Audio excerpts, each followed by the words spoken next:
Assalamualaikum warahmatullahi wabarakatuh. Nama saya Anita De Vega, NIM 858475491, mahasiswa Universitas Terbuka, Program Studi PGSD. Pada kegiatan praktikum kali ini saya akan melakukan praktikum yaitu gaya. Gaya merupakan suatu besaran yang memiliki besar dan arah atau besaran vektor. Gaya dapat menyebabkan suatu benda diam menjadi bergerak. Misalnya sewaktu kita mendorong atau menarik kursi.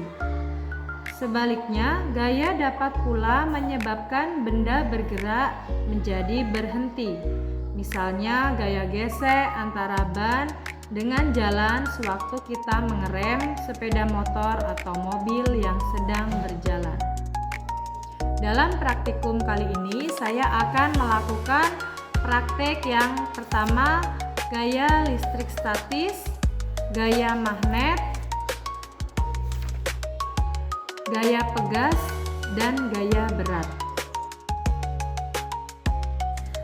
Gaya listrik statis adalah gaya yang timbul antara dua benda yang memiliki muatan listrik statis, yaitu muatan listrik yang tidak bergerak atau berpindah.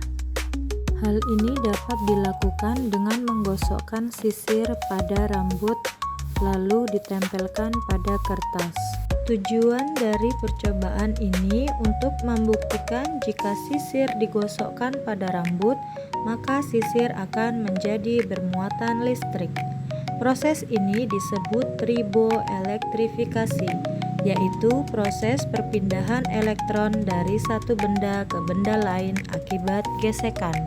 Untuk alat dan bahan, di sini ada sisir plastik, potongan-potongan kertas kecil, dan ada rambut seorang yang panjang. Kita akan menyisir rambut beberapa kali, kemudian kita akan tempelkan pada kertas yang sudah disiapkan.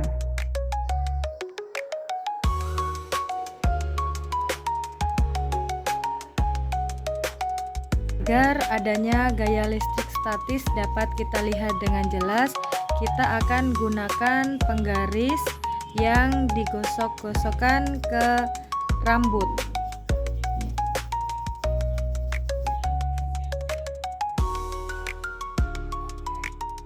Di sini terlihat potongan-potongan kertas menempel pada penggaris. Kesimpulan dari percobaan ini, sisir atau penggaris yang digosokkan pada rambut menjadi bermuatan listrik negatif dan dapat menarik kertas yang bermuatan listrik positif atau netral, sehingga kertas menempel pada sisir atau penggaris. Ini menunjukkan bahwa gaya listrik statis dapat terjadi melalui proses triboelektrifikasi. Percobaan selanjutnya yaitu gaya magnet. Gaya magnet adalah gaya tarik atau tolak yang timbul antara dua benda yang memiliki sifat magnetik, yaitu kemampuan untuk menarik atau menolak benda lain yang memiliki sifat magnetik.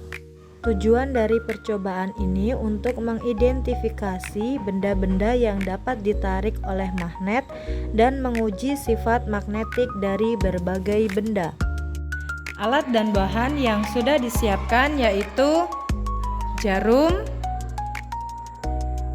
magnet batang, seng, potongan kertas, potongan plastik, benang jahit, dan aluminium. Dari beberapa bahan ini kita akan melihat apakah bahan yang disiapkan tersebut menempel pada magnet atau tidak. Yang pertama jarum jahit, yang kedua aluminium,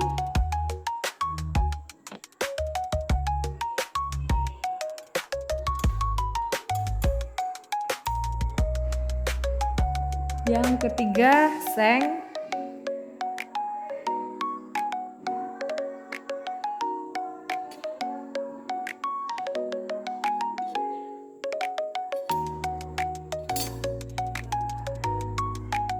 Yang keempat, benang jahit.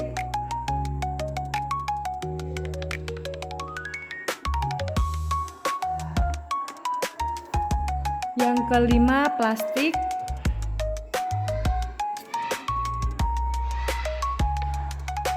Dan yang terakhir, kertas. Kita akan mencatat pada tabel pengamatan yang sudah disiapkan. Dari percobaan tersebut, diamati bahwa benda yang ditarik oleh magnet yaitu jarum jahit dan seng.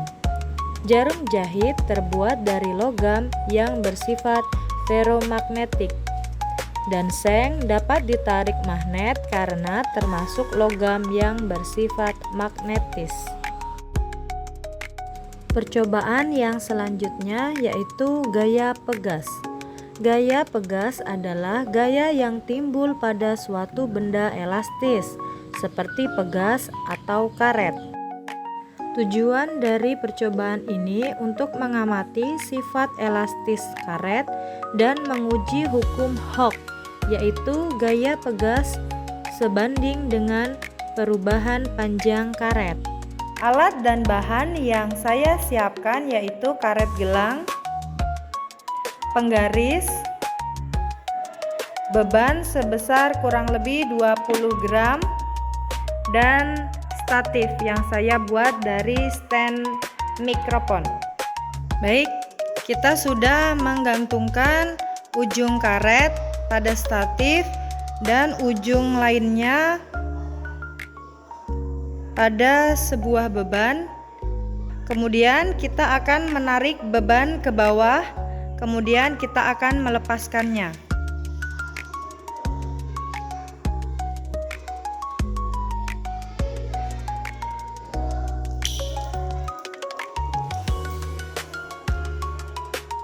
Kesimpulan dari percobaan yang sudah dilakukan yaitu: 1. Karet memiliki sifat elastis yang dapat mengembalikan ke bentuk aslinya setelah gaya dihilangkan. Yang kedua, karet dapat mengalami oksidasi, yaitu gerakan bolak-balik setelah dilepaskan dari gaya tarik. Percobaan selanjutnya yaitu gaya berat. Gaya berat adalah gaya tarik bumi yang bekerja pada suatu benda sehingga benda tersebut ditarik ke arah pusat bumi. Tujuan dari percobaan ini yaitu untuk mengamati hubungan antara gaya berat beban dengan perubahan panjang karet. Alat yang diperlukan yaitu karet gelang, penggaris, beberapa benda berbagai ukuran, dan juga statif yang saya gunakan dari stand mikrofon. Mula kita akan mengukur panjang karet gelang sebelum dikenai beban, yaitu sebesar 13 cm. Beban yang pertama, panjang karet menjadi 14 cm.